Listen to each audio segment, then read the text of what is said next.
Elousive, what's up, man? Good to have you on. Gonna just run through a couple of things. Obviously, we're gonna touch on the EP you had on about value of ownership. Love the title. First off, before we get started on that, let's jump to your origin a little bit. Okay. Let's talk about Elousive. Well, I was born in this country. Okay. My parents and family are from Jamaica. There you go. A place called St. Elizabeth. We like him already. Yeah. I think my dad's side, I think they're from like St. James and us over there. Mum's side, I think they're from St. Anne's. Okay. I don't really know too tough. Because family like they never really start like talking about. 100%. But so yeah, I was born here. Like as much as people say, oh yeah, you must be. It must have been amazing. Like you'd want to be born in Jamaica, but like once you're actually over there and you see like if you was the equivalent of where I live now in England, in Jamaica, it'd be madness. So it's the whole like parents move one place to another for a better life. Yeah, exactly. I started grandfather came here, mother, and then luckily, mum. I feel you on that. So obviously, like we're here because you're an artist, you're a rapper. Yeah. So with that, as an artist, obviously we draw inspiration from certain places. So who were like the people you draw inspiration from? Who were like the people you like style your style after? Well, my style after. I'd have to say. When I was younger, like the first person I styled my style after, I used to look up to 50 Cent. Like he's the reason why I started rapping. Okay. Because I was like, I played football when I was younger, and you get to an age where you can start watching TV by yourself, switching channels and this that. Mm-hmm. And the first person I was seeing was 50 Cent, and he kept coming up everywhere. Like, them 02 times, 02 or 3 like, times. I'm thinking like 50 Cent, like this guy's got. And I was watching the Candy Shop video, just like every time it come up, I'm thinking you got the girls, chain, money, got everything. Mm-hmm. I'm thinking like, how has he done this? I'm playing football and I'm looking at footballers like, Ronaldinho's and everybody. I'm thinking, we got work to get money. Like 50 Cent's doing what? Like it's just writing down his story. Easy life, isn't it? And he's making all that money. I said, I can do that. So, I started writing lyrics. And obviously I couldn't follow the whole bad boy. I had the chain, he got the big earrings. But yeah, you can't follow the bad boy and shooting and this because your parents discipline you at that age. If you're Caribbean, then African parents, they whoop you for that. You know about discipline. So as I got older, my cousin introduced me to this website and I found Lil Wayne. Then I started realising that there's actually levels to this rap. There's styles to it, because he's probably the one guy, when you heard him rap, every time he was on a song, he said something. Like there was something you could take out from it and say, you know what, Wayne said that, that was fire. Substance in bars. Yeah, he got substance. So I felt like that was the person who I tried to follow, even though he was he's way above me. I'm not saying I'm no Lil Wayne, but he's like the guy I try and compete with, if you get what I'm saying. Like if I heard Wayne on the song, I'd be thinking, he said that I'm gonna try do my best to make metaphors, similes. Nah, that's the whole thing though. Aim high, innit? That's it, aim high. What around what time did you discover Lil Wayne? 05, 06? Yeah, around them times, he was doing mixtapes. It was on a site called Grapefruit or Grape Juice. So it was early Wayne, not like Hot Boys days, it was Wayne when he was just by himself. Wayne. So right before Carter 3 then. Yeah. Okay, so literally as he's ascending him up, them songs hit him up, and them times there, you're just catching him, you're thinking, this guy. So literally as he's ascending to the top of the game is when you found him. When he's just climbing up and he's rapping, remixing, killing every remix, he's jumping on every song, killing everything. Yeah, okay, so that makes sense. So it's the whole thing of you found the guy who's ascending to the top and you want to style after the best. That's literally how it goes. Literally. So obviously when it's obviously in preparing for the interview I had to study your social media and that one thing that's very prominent on your IG, a lot of dancing on there. And one of them I saw there was a shout out to Chris Brown and it's when you see the style, I see Chris Brown in that, so it's does he come into what makes you? Well, dancing, I got into dancing from Michael Jackson. My parents, Boom. my mum likes Michael Jackson. My dad, himself, I don't know if he's into him too tough. But when I was younger, I see you'd sit and watch Michael Jackson. I used to literally study him. And so you got every party, then and everything was Michael Jackson. So as you get older, you start to realise that you can't actually compete with Michael Jackson. Everything he does is to a T, his timing and his intricacy is unbelievable, and then it came down and I started watching Usher, and he had the chain and he did the chain thing and he swung around his neck and the glide, and then as it's come down then it was Omarion and then it was Chris Brown and I looked at Chris Brown and I thought he's elite with it, he does flips, he can do everything, he can do everything, so now every dance that comes out, Chris Brown does it. You know, so you're kind of drawn towards him if you're a dancer automatically. You know what I'm saying? So yeah, I feel like he's up there. He's definitely got to be the best right now. So you know, as I dance, you look up to Chris Brown.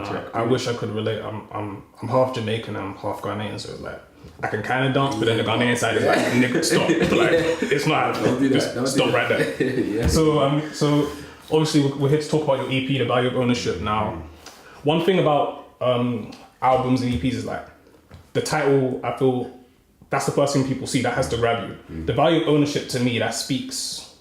It speaks to like it's a very specific title. It's not very vague. It's very it's like a theme type of title. So like a meaning thing. Yeah. So how did you come up with the title for that? Well, the value of ownership is basically me being able to look back at that project and at a time say, you know what, I own everything in that. The only thing I didn't do on that was make the beats. Right. So I bought the beats, mixed the songs, made the songs, put them out, got my Spotify account, built the images and everything, the artwork, like everything. So I feel like at that point, the value of ownership is there's value in owning things that you do. So now any money I make off that, it's all mine. See, that's what when I read it, I was like, it speaks to the whole wave that's happening right now. Obviously, with like your Chance the Rappers and that, speaking on the value of independence and owning your own stuff, where all these other lot are like stifling their creativity because they don't own their stuff. So as far as that's concerned with you and like your progress as an artist, how important is the value of ownership, like longevity wise? I think it's very important.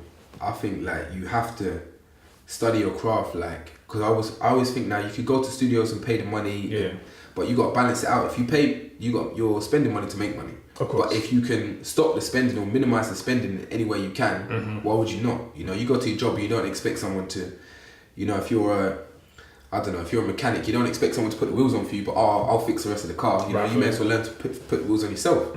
So even though it may not be a job that you want to do, so that's what I want to do. So that's what I've done for myself. Like, it's not a job I want to do. I don't want to sit there and be my own engineer and be my own producer and sound guy. But, you know, if you can, now you see a lot of guys on tour buses recording in bedrooms. If I was to make it, I can go now and say, you know what, okay, I like that song. I'm gonna put out a remix in an hour. That's it. Like from start to finish, I can put a song out just like that. So with that, I feel like that's the ownership. You got your own control. Like and control is everything really. Control is power. Power is money. So you know. So I mean, so with that, obviously, you have a lot of people like who've come up off of the value of their own ownerships. Guys like 21 Savage, they'll do that up to a certain point, and then they get presented with a check, and then they sign to a label, and then it's almost like they start to become crafted into like a box, into an image. So with the value of ownership, when I asked what's the importance to you about the value of ownership, it was more a case of what are you willing to like sacrifice to own your own creativity, you know what I mean?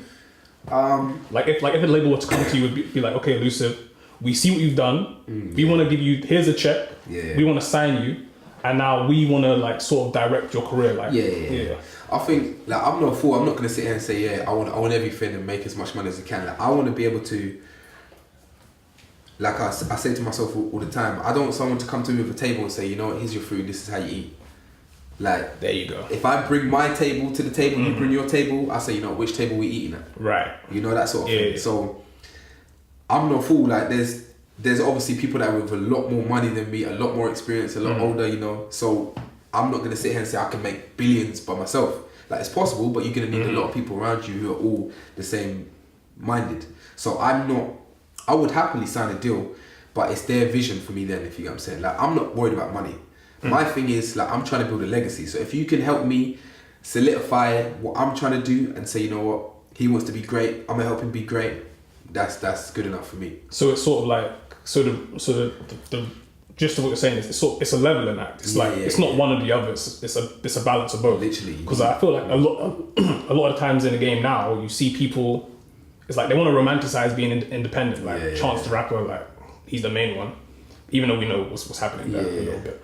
It's like they want to romanticize being independent, but it's like no, it's a money game. Like exactly. As much as it's passion, it's business at the same time. Balancing business and passion. So you want to be able to maximize your profits while still like holding onto your like creativity, innit? Yeah, so it's a balance in that. Like, literally. That's what you're saying, basically, right? Massive balance. I feel like you're gonna lose a level of your creativity, and a lot of people say, "Oh, when they sign a deal, they change." But you've got to think at that point now you're working with someone else who's investing time into you, right? You know, so they're expecting something else. You can't then, like, that's why it's important to be versatile at the start, which I believe I try and do, like, because 100%. if you come in doing one thing, you get signed for that. There's people who are going to say, you know, you can't really make a lot of money from that, so try this. And then once you try it, the people who liked you for the originality that you had are saying, oh, you changed up, like, you switched, like, but they're not going to look at it from a position like, oh, he signed, the person who signed him is probably saying, you know, we're looking at the business and this field here and this demographic and this is where it's going, yeah. So, you know, you got to be able to be versatile at the start, so people say, you know what, I can't like that from him, but he can also do that, and I respect that. Even if I don't like it, I respect it. Yeah, because even the ones who's like, to the whole versatility point, a lot of these like they're not multifaceted. Like with you, like one thing I've noticed from your IG and like your music videos on Link Up TV and your own channel is that you're not just a rapper, you're a performer. Yeah. Like you can do multiple things. A lot of these lot will do one thing, and then when they want to expand, once they get signed, it's like, no, you do that one thing and you do it for as long as we have you. You know what I mean? Because we know you make money doing this, you do that. If you try to sing, shut up. Like, no, like you stick to what you do, bro. You know what I'm saying? There's a lot of that. You're good at. Yes. Okay, so now we're gonna like quickly just get into like the highlights of the whole About Your Ownership EP. So the first one I want to touch on, obviously, is the different one. Okay. Yeah. So the music video for that is live. Me personally, like the whole scene. Like, first off, talk about the inspiration for the track on that. Well, the track's called Different, Yep. and the chorus is different kind of style, different kind of different. And they don't know about that. So now it's like, I want to look back at that video and say to myself, okay, you was different at the start, you know, from the beginning you was different. Like a lot of people say, oh, you could have rented cars and you could have did this and you could have bought that, but okay, you know what? Like, I'm a humble person and I want to be able to look back at it and say, this is where you started at when you were shooting your first videos, you know. So don't get carried away once you've got the cars and the this in your videos. So be different in every aspect. Like the song's different, like what I'm wearing is different. Like the feel is different. Like you first see it and you kind of like, it's one of them ones where if you don't like it, you're gonna be like, this is a bit weird. But if you do like it, you're like, yo, this is different. Oh yeah, I'm feeling this type thing. Exactly. So you know, and once it sticks, like. It's one that was gonna stick. Yeah, and the energy in the music video is like, that's what I mean. Like you said, different. Like you could have done what everybody else does, you know, call up a bunch of man them, bring in a bunch of girls, pay them, stand 50 feet away from them while they twerking that, and then be like, I'm lit over here. But like, nah, like you're doing your thing with your man, you're dancing, you're having a good time. Like that's different. Like you said, some people will feel it, some people will not. But people who feel it will know that's different. That's originality. Exactly. That's character right there. That's it. That's the main thing, bro. Okay, so now the next one is Some of Us. Now that one for me was like, I'm very much into lyrical flexing, and I thought that's when it's like, okay, you know what, like I'm doing this is a bit of a party type of EP. Let me go off and let them know I do this. So like, talk about that. So Some of Us was literally, because I'm a person who, I'm not trying to be no hero. I'm not trying to be no MLK, like come through and rap and say, you know, kids, you got to change your life. And that. But I want people to know about me. I'm not the typical, if you get what I'm saying. I'm not the typical rapper who comes in and wants to do the cars and he's bad and he's tough like that. Yeah, you may see me walk around with a lot of people, but we're not that way inclined, you know. So I said some of us don't shoot, some of us don't kill, some of us don't rep postcodes, gangbang, but still. I love that one. You know? Still ain't nothing to play with. So that's just letting people know, you know, I don't do all that, but in our community, in our society, I think if you're not tough, you're seen as soft, if you get what I'm saying. Right, yeah. You know, if you're not killing people, if you're not in a gang, if you're not haven't got the biggest chain and watch you're kind of soft and people think, they can walk over you. So I'm just letting people know that like, okay, like you got to know levels. That even if I could be in the tee, some shorts, and some sliders. But like, don't test me. Don't try it. Like, know what you're doing. So, and I want people who look up to me to think that exact same thing. I ain't got to fit in to be. Just be you, innit? Exactly. Yeah, I really feel that record. And then the last one, which we're gonna touch a little bit more on, is Bad and She Know It. Now, with that, like that's one for the ladies, obviously. Cool. It's like it's shot very well. So what was like the inspiration for that? Obviously, it's for the ladies, but what was the image for that one?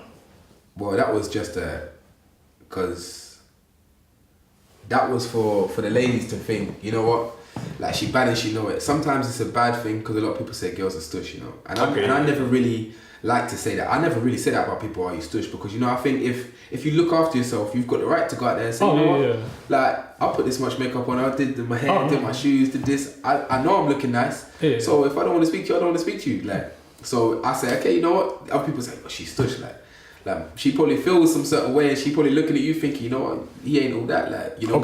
As guys, we do the exact same thing. You know? Of course. But so I wanted then. Now that was the whole thing. Like she banished, you know. You know, you got girls out there who could. They got 6 messages on their phone. They don't open none of them till they get home at night. And they're like, you know what, yo, like come round, like, and you just in the car, quick time. I'm there, like, hear me, like I'm there. You ain't got to say no more. Okay. So like that was the whole type of theme to it. She banished, you know, and she can do what she want. You know, she got guys and, like women owning their confidence. Yeah, of course. Yeah, like, no, I feel that. Like, whole women empowerment time. I respect that's that type of thing. Exactly. Okay. Empower it, own it. If you got it still. Okay, so now with that video in particular, Bad and She Know It, that got featured on Link Up TV, which to me that was like, he's on Link Up TV. Yeah. And I feel like a lot of people had that exact same thing, because Link Up TV, massive platform. To date, I think that video has like around 6,000 and still climbing, still steady climbing, only been up a week. Yeah. So with getting on such a big platform, what was the process in that? Well, a lot of people think the process is actually like some big thing, you know. People are like, oh, you're a Link Up, like. That's what I said. Yeah, like, but literally, like to all artists out there, if you're trying to get somewhere, like you can do that, but there's money, you know. You got to spend money to make money. Like I said, the process is literally you pay a fee.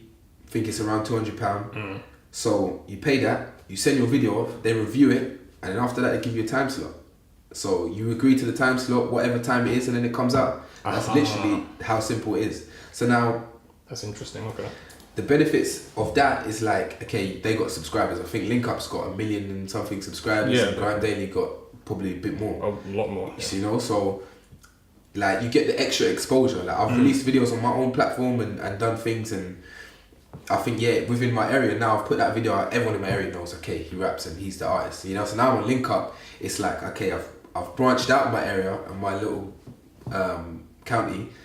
We're now touching out to different, you know, because Link Up is mostly a London thing. So, of course. So I feel like that was a good move for me to make, and I wanted to keep it like authentic and not like reach out or buy views, because you know a lot of people, there's like, you can fake it to make it. There's a big strategy to being a musician. You know, I want to keep it real for as long as I possibly can, like you know, until you have to do what you got to do. So getting there was a decent move for me. Okay, so with that, you mentioned the whole, like the time slots and that, because I really want to get into that, because that's a very interesting thing that a lot of people don't touch on. So with that, is there a strategy to that, like a day you want to pick? You know, there's like I was reading one time, I keep forgetting what it's called, but there's like certain days when times peak and you should post things and you shouldn't post things. So I think it's like a Thursday and a Sunday. I think they're two of like the best days. So there's like an algorithm to it. Algorithm, that's what it's called. So like there's a whole thing like Sunday at this time, if you post, more people are on the internet at this time and left work, and all countries are now in the same, there's like a massive thing to it, you know. So if you can work that out and you can go on the internet and do it, it's best to actually understand that than just post it, you know, because you post for the sake of posting, you may not get the exposure that you want. When if you post at another time, you would have got double the exposure for the same amount of work. So because you should definitely look into that. I think that part of the game is like, it's not touched on. Like actually, it's never touched on. Because like hearing this now is the first time I'm hearing of that aspect of the game where it's like, no, it's a timing thing. Like I feel like if people knew that, there'll be a lot more strategy and rollouts and that. So that's a very interesting part of the game that I didn't know about. Okay, so now just want to quickly touch on, like, obviously you're in the game. You've been in the game. Actually, like when doing research on you, like there's like stuff of you like back in 2011. Like you've been doing this. Like it's a long time, bro. Yeah, but obviously with that, with like how the game goes, like hip hop, like urban music in general, like has waves in it. So with waves, like if you want to stay relevant, you need to adapt to new stuff, and like with the Value Ownership, you've done very well in adapting to sort of like the new sound. So as far as where you see the UK scene, like how it's developed, how have you seen like how the game has grown? I think it's gone. When I was younger and doing music, it was if you didn't do grime, you wasn't UK. You know, it was like if you do anything else, you're trying to be American type thing. So it was like you had to do grime, and I've never been a grime artist, so I was never like, because I feel grime is like, it's a rough, like if you've got a story to talk about, it's kind of like a rough upbringing, and you had to do this and had to do that, and I'm not gonna promote and talk about them sort of things, of course, for the sake of doing it. You know what I'm saying? So I never did it, but from then I think it's got to a point now where it's literally just how you feel. It's how you feel music, innit? I think it translates to over in America. Like they've got songs over there. If they were made back in the day, you'd be thinking, because everyone always says like if Tupac and Biggie were alive, 99% of rappers be in McDonald's. Oh, you know, they be working in McDonald's. So yeah. now you're looking at it and you're thinking, like it's accepted now, and it's and sometimes it's hard for people like me to look at and say, you know what, this 16-year-old kid or this 18-year-old kid has made some ABC song and he's got 10 million views, and you're thinking, who's listening to this? Right, yeah. Like, you know, but it happens, and I think that's the evolution. I think a lot of people now have let their hair down and taken a lot of risks. Like our generation, like a lot of people are traveling nowadays. You know, not a lot of people are thinking for the future. Not a lot of people are thinking, I want to own a house, I want to do this, and you know, so they're just for the moment. So, you listen, you listen to songs. You know, if it makes you feel good. That's literally it. Wave is new thing. Saucy, drip, swag. You know, it's like the new thing right now. So. So with that, also with like the parallels between like the UK scene and the current UK wave and the current US wave, like you said, I feel the US wave is very much, you know, freedom of expression, very much, you know, tell whatever story you have to tell, whether it's about depression, whether it's about, you know, doing drugs, whether it's about gang life, whether it's about tell your story. Do you feel that the UK scene is very much trying to like box everyone in? It's like, no, we have specific categories, fit into one of these or you're not getting on. I feel like the UK would want us to have, like the people who listen to the music would want us to have that, because I feel like they want us to compete with the Americans. You know, like if you're not a lyricist or a wavy rapper or a singer, like no one's really messing with it. If you know what I'm saying. Like in America, you've got the Chance the Rappers, the Tyler the Creators, like them kind of different. And they've got their own vibe. Like over here, we haven't really got anyone who's popping like that. You know, we're like, everyone fits into a certain mold. You've got Gigs, Skepta. They can all perform on the same stage, one after the other, and it's like, okay, you know what? You could, if you're into that music, you can enjoy the thing from start to end. It's never gonna come a point where someone comes on, you're like, oh, like it's a bit different. Like, if you know what I'm saying. So I feel like we are kind of pushed into a bracket, but I feel like there will come a time where an artist will come through and he's gonna completely smash it, and then it will just open a complete game. That's what we're hoping on. What we're hoping on. And with the current UK sound now, like someone who's big in the grime community, shout out to Uncle Banks real quick. He posted something that was like, let me break down the structure of what all these men are doing now. And it was essentially like, the structure of it was, you know, get a girl, like you bring her home, whine on her and that, do your thing, send her home in an Uber. Like that's like the theme of it. And like, there's like a certain scheme to every single beat. Every single beat has like 8 keys on the piano. Like it's very basic. So with that, it's like when you see that that's what the wave is, and obviously being an artist is like, no, like I want to capitalize on the wave while also maintaining artistic integrity. How do you sort of make that balance? Well, I think beats are very important these days. I think beats will give you the whole. I think if you pick the right beat, you can fit into that category, because you know, like they're saying, oh, beats sound the same. If you get a wavy beat, it doesn't really matter what you're saying on the beat. If you get what I'm saying, that's true. So for myself, like I could get a wavy beat, like on the EP, I got a wavy beat, but there's still lyricism to it. You know what I'm saying? If you listen to the lyrics, it may go over your head and you think, yo, I don't know what you're talking about. But like if you understand what I'm talking about, you'll be like he talking some shit on this beat, instead of just getting a beat and harmonizing on the chorus, putting some auto tune on it and singing, and that's it. Oh yeah, the harmonizer thing. So I think like you've got to all these amount of singers now. Yeah, you've got to break down. You've got to understand your craft and break down the artistry. You know, it's either beats, delivery, or lyricism. You know, so if you one of the three, if you break one of them down and keep one to a high level, the other two really don't matter in this day and age. With the value of ownership, I mean, how do you feel like How do you feel about the project as a whole, and like how do you feel like it is in your current development as an artist? I feel like it's a project for a time, if you know what I'm saying. I feel like it's a project for a time. I don't think it's something that I will continue to do all year out. I don't think that's me. If you came to me and said, you know what, Elousive, like give me a project, like I would say, oh, if you give me 2 songs, I'd probably pick one off there maybe, or maybe I won't pick any. Right. But I feel like at that time it was a good thing to put up and to show that, you know what, for the summertime and for the girls, I can still do this, if you know what I'm saying. So it's like a... Yeah, I feel like it's a moment in time. I feel you. So like... Okay, so like a good timestamp in your career. Exactly. Okay, so with that, what's next for you? What's next? Hopefully, I'm gonna get out a couple more songs, do a couple more features now, because that's one thing I haven't... I want to touch on that as well. A couple more features. That's one thing I haven't really... I've done everything myself. I've got so used to doing everything by myself so much that like I'll put out songs by myself, do whole verses by myself and this, like that. I've never really worked with anybody. So now I'm trying to group people in the area and from other areas. And I feel now with the song on Link Up and my stuff on Spotify and iTunes and stuff, it's easier to connect with somebody and for someone to think, you know what, okay, I'll work with that guy, I'll give him a chance, if you know what I'm saying. So features are a big thing now. And hopefully a lot more decent performances, a lot of solid performances. So with features, I mean, obviously, if you're looking at like the trajectory of your career, obviously it's going up. Yeah. So as it goes up, who would be like an ideal person, like artist right now, whose sound is like, I want to work with that guy or that girl? Or just give me like 5 or however many. 5. I would like to work with, I'd say Chris Brown, Boom. Drake. Okay. Chris Brown, Drake, Wayne. Be careful with that Drake one though. I mean, like, it might just steal your stuff. Yeah, he will. But you know, I think even though you discredit him, like his artistry, even early on, like his artistry was solid. Like, and I think like storytelling, that's a big thing. Like, I like to do storytelling and stuff. So them 3.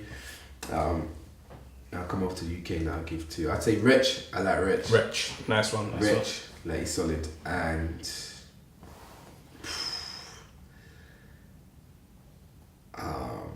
who else?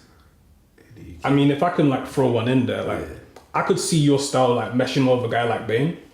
Bane, yeah, young Bane, tough. Yeah, I could see you Bane, making like making some live tracks together. We would make some lit stuff together, me and Bane. Cause he wavy, he got that. Exactly. He got that right now. I think he's killing the new wave right now. He's killing it. So yeah, Bane, you know, as a new wave rapper, I'd say Bane still. He's got there you go. Bane, I got your link up. Yeah, still saying that. Shout me still. Yeah.